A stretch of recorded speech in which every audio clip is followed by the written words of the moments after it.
Всем привет! С вами Ксюша и Миша. Всем доброго дня! Миша, а ты знаешь, что мы сегодня будем делать? Мы будем делать декоративную штукатурку под названием травертин и покроем ее венецианской штукатуркой. Да ладно. Мы же на другое договаривались. Ну, значит, я не в курсе. Ладно, ты угадал. Травертин у нас будет акриловый, торговой марки Декораза. Называется Траверта. Ксюш, какой у нас первый этап? Первый этап – это, как обычно, грунтование. Травертин продается в системе, то есть лучше использовать грунт того же производителя, который рекомендуется на банке. То есть в нашем случае будет это Декораза, поэтому и грунт тоже Декораза. Это кварцевый грунт с небольшим количеством песка. Приступаем к нанесению. Да. В этом видео я буду работать в перчатках, так как у меня небольшой ушиб пальца. Ну как небольшой? Ксюша умудрилась дверью в машине зажать его и закрыть дверь. Перелома нет, все в порядке, просто сильный ушиб. Ну да, весь ноготь черный. Теперь все руки черные. Так. Приступаем. Наливаю кварцгрунт. Для нанесения кварцгрунта лучше использовать валик с длинным ворсом, недорогой, то есть тот, который не жалко испортить. Так, набираю на валик. В базовом виде он белый. Я его отколеровала, выбрала цвет, необходимый по каталогу НЦС, и, соответственно, мне сделали его в магазине. Номера всех используемых цветов я оставлю под видео. Кварцгрунт необходимо наносить достаточно толстым слоем, чтобы он хорошо перекрывал поверхность и оставлял хорошую шубу после себя. Не забывайте перед нанесением кварцевого грунта проверить поверхность, мелит она или нет. Если поверхность мелящая, сыпящаяся, то лучше ее прогрунтовать укрепляющей грунтовкой предварительно. Почему этот цвет выбран? Ну, по той причине, что я хочу, чтобы создавался эффект глубины, поэтому в углублениях нужен самый темный цвет. То есть островки, да, и венецианка будут более светлые, венецианка будет такая полупрозрачная белая, а углубления самые темные, и за счет них будет смотреться именно рельефной поверхности. Объемность, да, то есть добавлять будет именно темный цвет. Да. Темный цвет в углублениях всегда создает больше объема.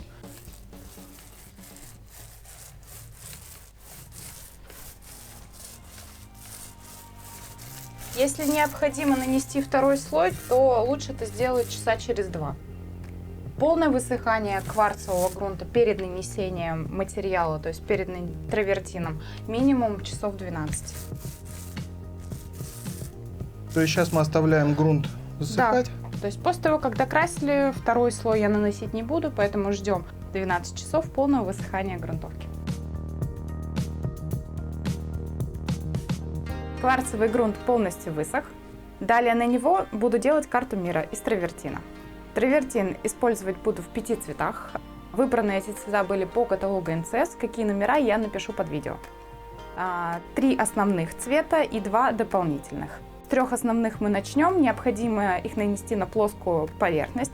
Я буду использовать кельму. Также можно, к примеру, использовать пластиковую крышку от банки, либо какую-то другую емкость, в которой будет удобно набирать на кельму материал. Первый светлый цвет, такой серо-сиреневый. Далее зеленоватый, серо-зеленый и такой голубой оттенок. То есть наношу я их пока не смешивая. То есть кельмы я буду брать именно отсюда нужный цвет. То есть и также кельмы. То есть наторцовываю сначала один цвет на кельму и немного добавляю 2 других.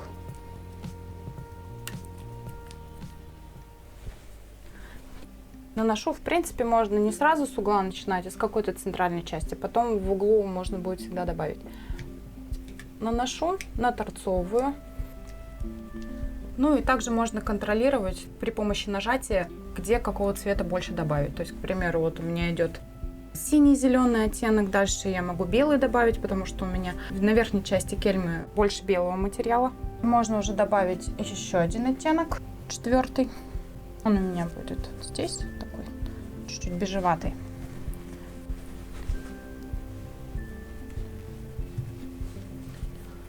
Новый цвет я стараюсь располагать именно местами, участками, чтобы была такая неоднородная поверхность. Больше тут синенького.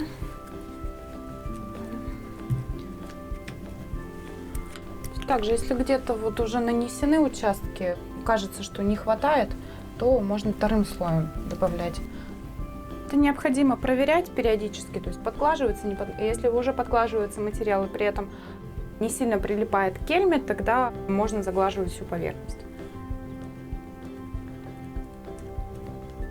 Я дополнительно 5-й цвет уже ввела, то есть это вот такой вот сине-фиолетовый оттенок.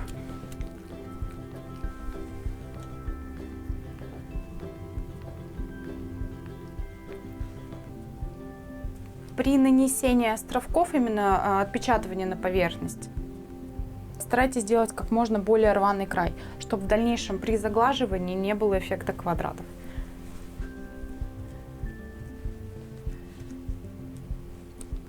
Наношу островки так, чтобы смотрелось по рисунку где-то более интенсивные цвета, то есть именно разные оттенки, где-то более сглаженные переходы, то есть там светлые, серый, бежевый оттенок и меньше синего, а где-то больше наношу, чтобы была такая поверхность более неоднородная.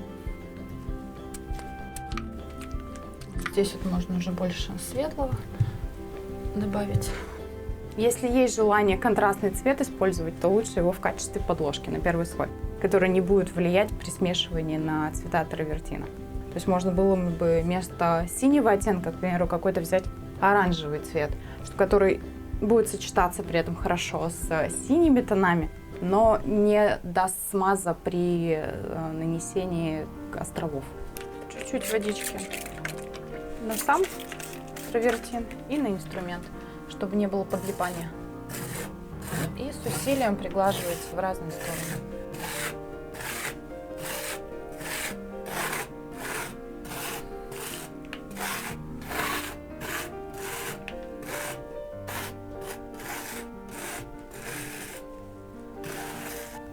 Первый раз подгладили, где-то остаются такие слишком большие углубления, то есть их слишком много видно подложки. Поэтому также на шпатель накладываю цвет, то есть здесь я хочу добавить вот такого вот сиреневого оттенка вот сюда, поэтому только беру его, вот так вот буквально чуть-чуть накладываю и добавляю островок и закрываю часть подложки. Здесь опять же тоже немножко просвечивает, добавляю еще один цвет, здесь будет с бежевым переход, вот так.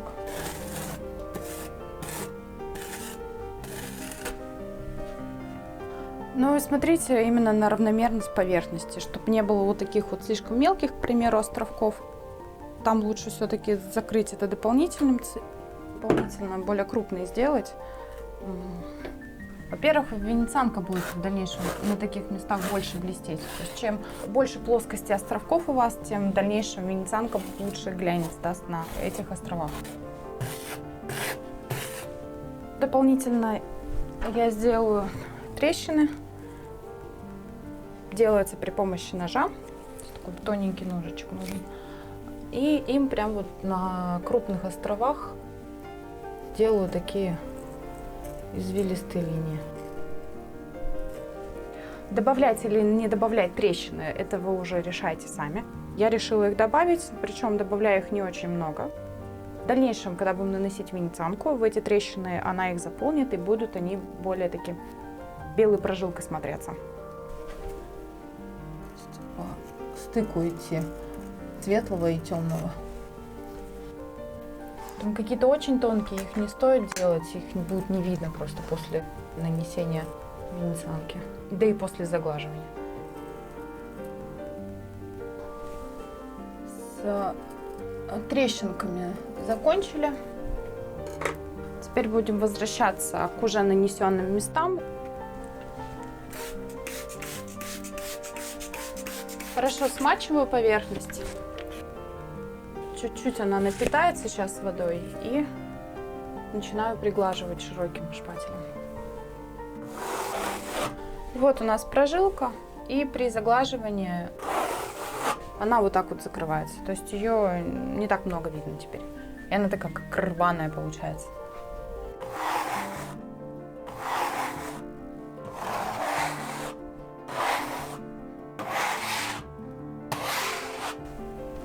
После того, как подгладили всю поверхность и добились максимальной ровности островков, оставляем поверхность до полного высыхания в течение 12 часов.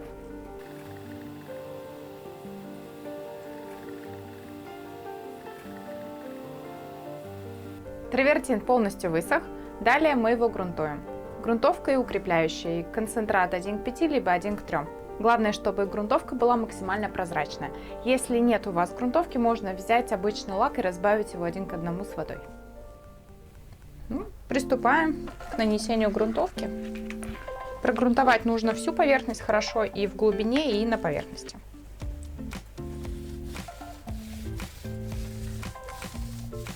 Да, главное прогрунтовать всю поверхность, то есть смотреть сбоку, где у вас грунтовка нанесена, где нет, очень плохо видно, поэтому сбоку нужно постараться, конечно, увидеть этот момент, там, где не прокрашено.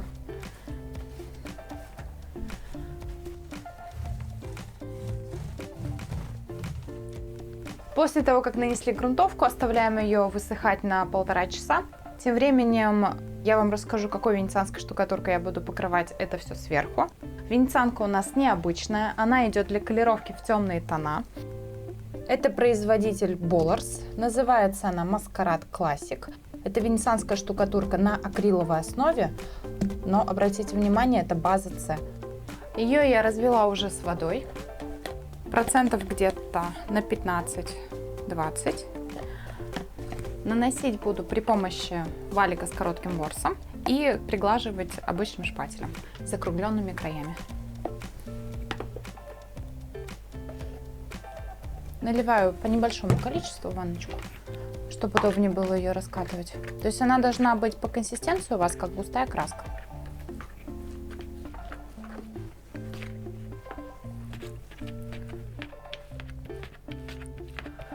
И наношу на поверхность.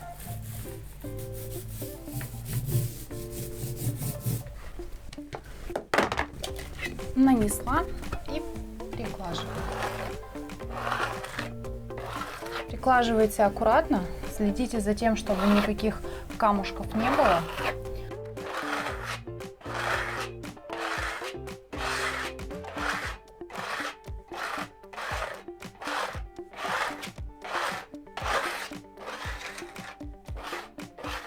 Старайтесь венецианку не наносить на слишком большую площадь, иначе она начнет у вас подсыхать, и вы не успеете ее пригладить.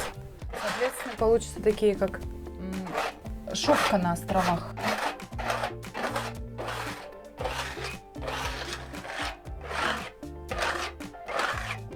И в местах, где трещина, прям вот больше заполняйте, чтобы сразу после первого слоя нанесения венецианки они были подчеркивались.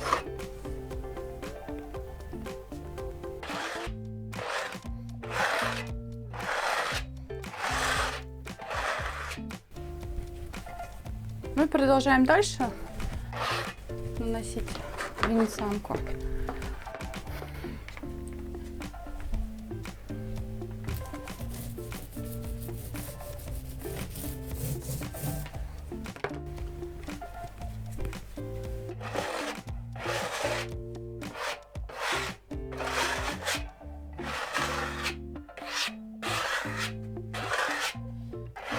То есть за счет того, что мы поверхность прогрунтовали, песчинки минимально выпадают изнутри, то есть они все скрепленные и не царапают поверхность. То есть меньше видно вот таких вот неровностей. Первый слой нанесен, сразу же приступаем ко второму, потому что венецианка в самом начале уже высохла. Также наношу. Но здесь уже стараюсь просто по верхушкам проходиться, чтобы именно уже слой был, на котором мы будем добиваться глянца. Пока венецианка не высохла, она такой имеет достаточно белый цвет. При высыхании она становится более прозрачная, поэтому пока она сырая, все видно и можно с ней не торопясь работать.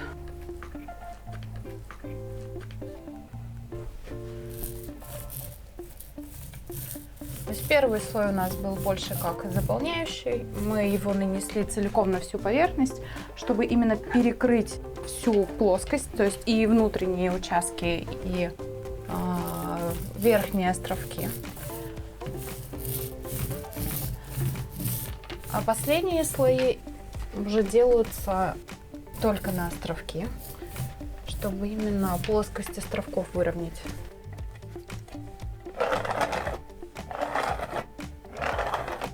Я поглаживаю и начинаю уже слегка подполировать предыдущие участки.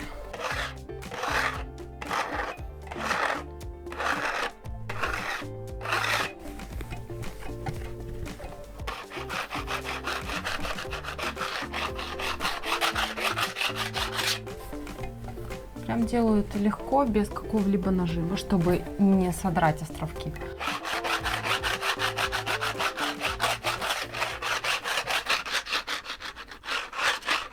Пока она полностью не высохла, ее гораздо легче подполировать, поэтому старайтесь начинать это делать именно тогда, когда уже есть плоскость, когда есть ровная поверхность. Ну и с боковым светом очень хорошо видно, как она выравнивается при нанесении второго слоя.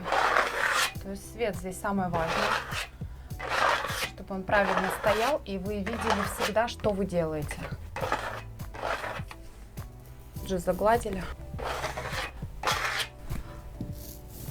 Ну и стараюсь заглаживать сразу практически всю поверхность, то есть возвращаясь к предыдущим местам, везде все просматривая, чтобы вовремя добавить венеции по верхушкам. То есть ты сгоняешь венецианку, да, еще и вверх нужно иногда вести Да, шпатель. я стараюсь в разные стороны это делать, чтобы островки были такие одинаково заполненные по краям белой венецианкой.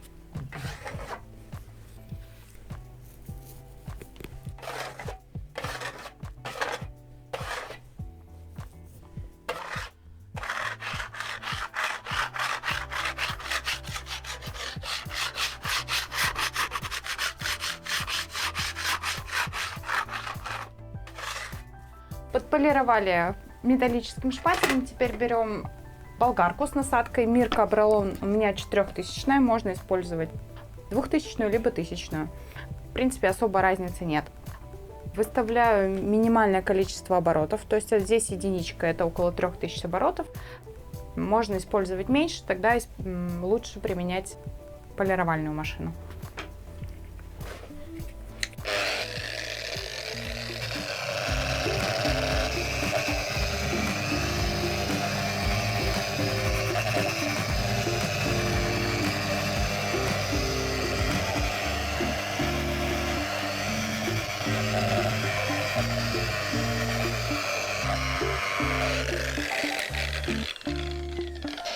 Заполировали всю поверхность. Дадим ей высохнуть часов 12. После этого нанесем защитный воск для венецианской штукатурки. Воск я буду использовать той же торговой марки Bollards. Также он называется Маскарад, как и венецианская штукатурка. Они работают в системе, поэтому лучше все-таки использовать одного производителя. Этот воск я попробовала, мне он понравился. Хорошо себя ведет как на акриловых венецианках, так и на известковых. Он не на водной основе, он на основе растворителя. По этой причине он очень хорошо проявляет темные цвета. Вот у этого производителя есть точно такой же воск золотистый и серебристый. Но я буду использовать классический прозрачный воск. С помощью чего наносить будешь? Да, наносить вот на такую рельефную поверхность шпателем достаточно сложно, потому что все будет сбиваться в углубление. Поэтому я возьму старую губку целлюлозную. В принципе, я и нанесу, и потом я ее выкину, потому что губку будет уже не отмыть. Да, наношу шпателем на губку, то есть масло на бутерброд на масло.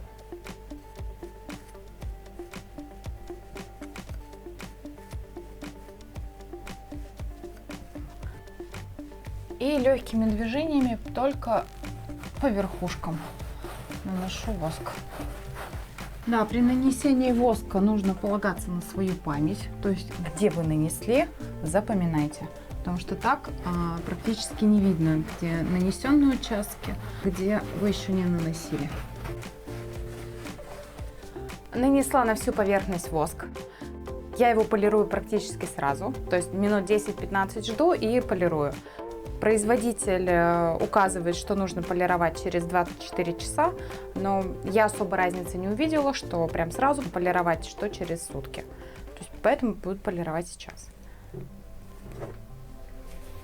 Так, использую, что у нас шубку, Использую да? я, да, вот такую шубку, натуральная овчина. Это, по-моему, Мирка. Да. Угу.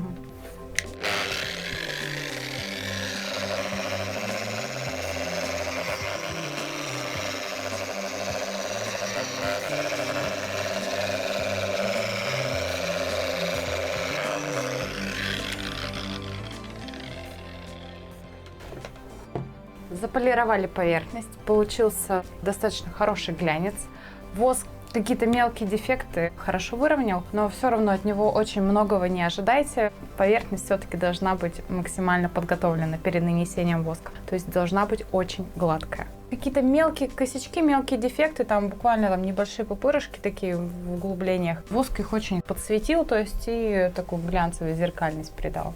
Но если была бы поверхность хуже, то есть островки были бы более шероховатые и плохо выглажены, а все-таки воск, он бы не совершил чудо и не сделал бы поверхность очень блестящей. Такая поверхность очень хорошо моется. Также она подходит для влажных помещений, но не под прямое воздействие воды. То есть можно нанести, к примеру, в ванную, в туалет, но без прямого воздействия воды. Все-таки это не зона душа. Поливать на такую стену нельзя. Если частично будет попадать влага или грязь, она хорошо с него смывается.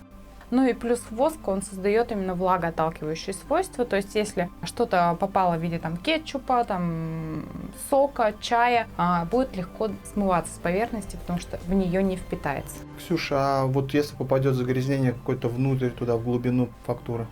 Ну, если в глубине будет, то, соответственно, либо что-то подкрашивать, к примеру, в углубление прям вот точечно, если уж совсем не смывается.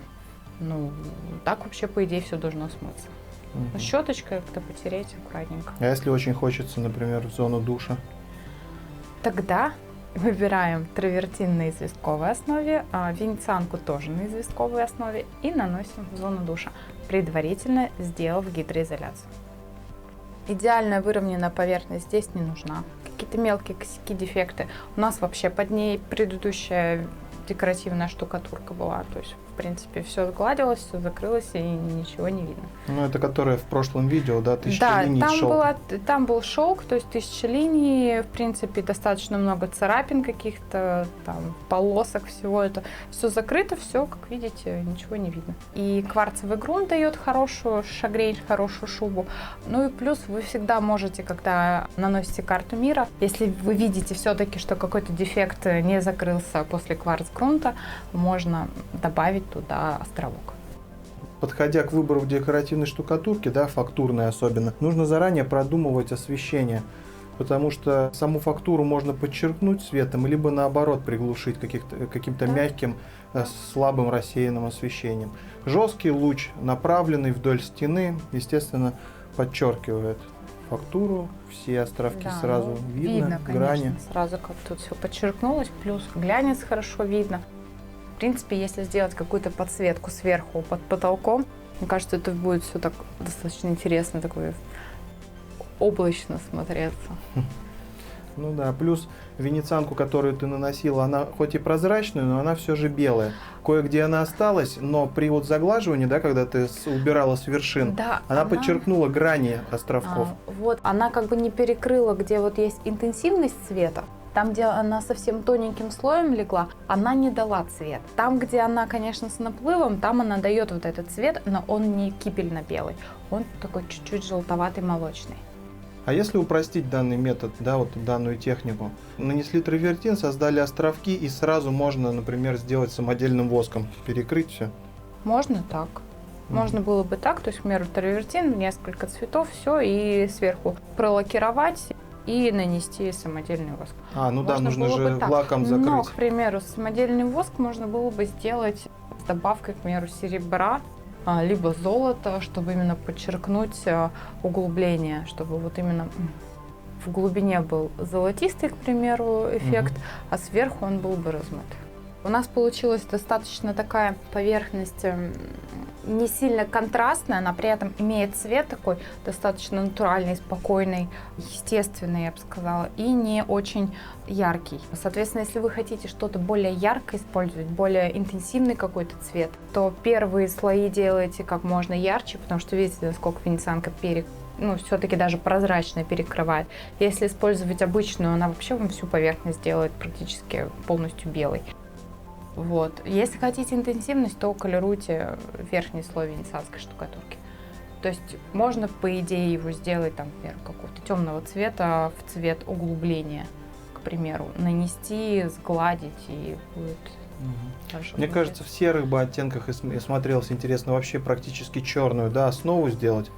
И также там 3, 4, 5, может быть, оттенков серого. Да, плюс еще на черной основе смотрелся бы глянец сильнее. То есть глянец на венецианской штукатурке, например, на очень белый, его не так сильно видно. Ну, кстати, ты ходишь, у тебя какая-то блестяшка на одежде, она вот прям отражается хорошо, как такое пятнышко. Да-да-да, вот это. Это вот это, точно. Вот, да-да-да, такое Вот. пятнышко. Я вам зайчику солнечную пускать буду тут. Смотрите. Заданный уровень влагостойкости и стойкости к мытью у подобных штукатурок достигается в течение 2-3 недель. То же самое касаемо воска. Воск очень должен хорошо впитаться, и впитывание это будет происходить в течение, до недели, грубо говоря. Ну, это как у моющихся красок, да, если, например, вы сделаете фактуру из травертины и просто ее одним цветом красите моющейся краской. Также эта краска наберет максимальную Да, свою... в течение 3 недель. То есть это именно отверждение материала. То же самое, если вы будете использовать цементные штукатурки, они отверждаются еще дольше. Там в течение 4 недель, то есть 28 дней.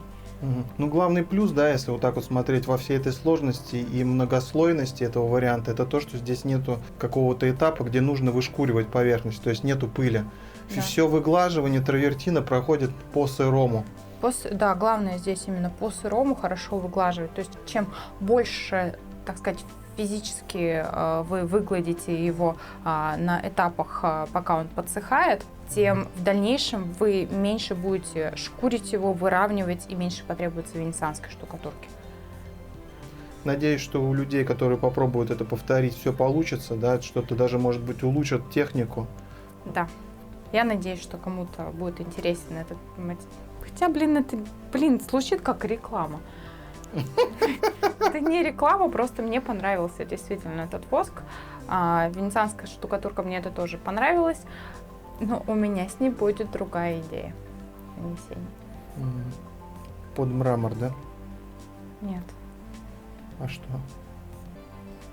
Не говори, а то украдут идею, Да. продадут за $1 000 000. Ладно, всем удачи, до свидания. Всем пока. До встречи.